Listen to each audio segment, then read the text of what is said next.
FIFA world cup 2026ની રોમાંચક મેચો વચ્ચે અમદાવાદમાં ફૂટબોલ પ્રત્યે પણ અનોખો પ્રેમ જોવા મળી રહ્યો છે।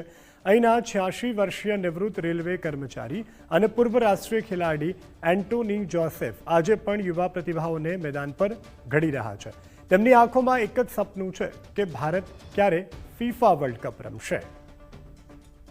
તો ઉંમરના આ પડાવે પણ એન્ટોની જોસેફની દિવસ ફૂટબોલના મેદાનથી જ શરૂ થાય છે। રેલવેમાંથી નિવૃત્ત થયેલા એન્ટોની પોતે રાષ્ટ્રીય કક્ષાના ખેલાડી પણ રહી ચૂક્યા છે। તેમના સમયગાળામાં ખેલાડીઓમાં પ્રતિભાની કોઈ કમી નહોતી, પરંતુ યોગ્ય સુવિધાઓ, ફંડિંગ અને માર્ગદર્શનના અભાવે ઘણા ખેલાડીઓની કારકિર્દી અધૂરી રહી ગઈ હતી। પોતાના સપના અધૂરા રહી ગયા હોવા છતાં તેમણે હાર ન માની છેલ્લા 45 વર્ષથી તેઓ કોઈ પણ પ્રકારની ફી લીધા વિના બાળકોને ફૂટબોલની તાલીમ આપી રહ્યા છે। તેમના માટે દરેક બાળક માત્ર એક સામાન્ય ખેલાડી નથી, પરંતુ તે દેશના ભવિષ્યની મોટી આશા છે। के लिए वो खेले ले उनके बच्चे भी हैं हमारे पास।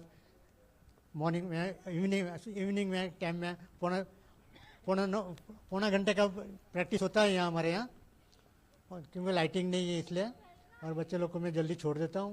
होमवर्क वगैरह करना पड़ता है, पढ़ाई करना पड़ता है, इसलिए छोड़ देता हूँ। हमारे फादर पहले से ये मतलब मिडिल क्लास लोगों को बहुत चाहते थे कि ऊपर आवे मिडिल क्लास, और खुद से क्या जब से अंडर 14 में था मैं, जब से ये सब कर रहा हूँ, तो आज मैं मतलब नेशनल भी इंडियन रेलवे वगैरह खेल चुका हूँ, रेलवे खेल चुका हूँ, और 3 बार स्टेट का कैप्टन बन चुका हूँ, और 45 साल से बच्चे लोग को प्रैक्टिस दे रहा हूँ मैं, और मैं चाहता हूँ इसमें से इंडिया का प्लेयर बने और आगे बढ़े।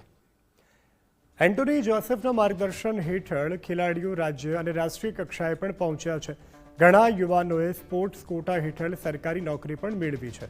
તેમની કોચિંગની સૌથી ખાસ વાત એ છે કે હવે તેઓ માત્ર 1-2 નહીં, પરંતુ ત્રીજી પેઢીને ફૂટબોલ શીખવી રહ્યા છે। ક્યારેક તેમની સાથે મેદાનમાં રમેલા મિત્રોના બાળકો તેમની પાસે તાલીમ લઈ અને સફળ બન્યા હતા। આજે એ જ લોકો પોતાના બાળકો પૌત્ર પૌત્રીઓને એન્ટોની પાસે તાલીમ લેવા મોકલે છે।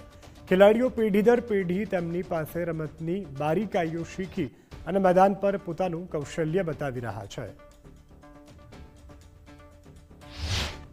નાનપણથી મારા પપ્પાને બંને સાથે રમતા હતા, અને એ કમસે કમ હું 45 વર્ષથી એમને જોયું કે છોકરા છોકરી બધાને ફૂટબોલ શીખવાડે, અને એમનું ડિસિપ્લિન બી એટલું સરસ છે કે લોકો એક વખત આવીને પછી બીજી વાર કોચિંગ કરવા મોકલે જ છે એને, અને ફ્રીમાં કરાવે, એક પૈસો કોઈનો લેતા નથી, અને ઘરના પૈસા જ નાખે। આ ગ્રાઉન્ડ બાઉન્ડ બધું એમના ખુદના પૈસાથી એમને તૈયાર કરેલું છે। ગમે ત્યારે પાણી નાખવું તે ખુદ પાણી નાખવા આવી જાય છે। ફૂટબોલ પડાય એ બધા ફૂટબોલ એમના પૈસાથી જ લાવે, અને ઘરના જ પૈસા કરે નાખે। એમનો છોકરો બી સ્પોર્ટ્સ કોટામાં છે રેલવેમાં, એટલે એ બી ખર્ચો કરે બધા। એટલે કોઈને મેં સાંભળ્યું નથી કે અહીં ગ્રાઉન્ડ પર એમને કોઈ જોડે પૈસા માગ્યા હોય। કમસે કમ સાંજના તમે આવો ને તો જુઓ તો કમસે કમ 30-40 છોકરાઓ હોય છે, છોકરી છોકરાઓ બંને મળીને। सवारे तो बंद हो क्योंकि स्कूल हो बदाने। बहुत डिसिप्लिन मेरे में डेवलप किया उन्होंने। मैं इधर बचपन से आया हूँ मैं, एंड मैं जो भी हूँ ये ग्राउंड के वजह से हूँ, उनके वजह से हूँ, मेरे पापा के वजह से हूँ, जिनका नाम पैट्रिक जोसेफ है। इनने मुझे बहुत कुछ सिखाया फुटबॉल में। मुझे ऐसे कुछ कोच मुझे बनाया कि मैं इतने बड़े one of the biggest academy में काम करता हूँ। તો સ્થાનિક મેદાનમાં બાળકો સાથે દોડતા અને તેમને રમતના પાઠ શીખવતા એન્ટોની જોસેફને જોઈ અને કોઈને વિશ્વાસ નહીં આવે કે તેમની ઉંમર 86 વર્ષ છે।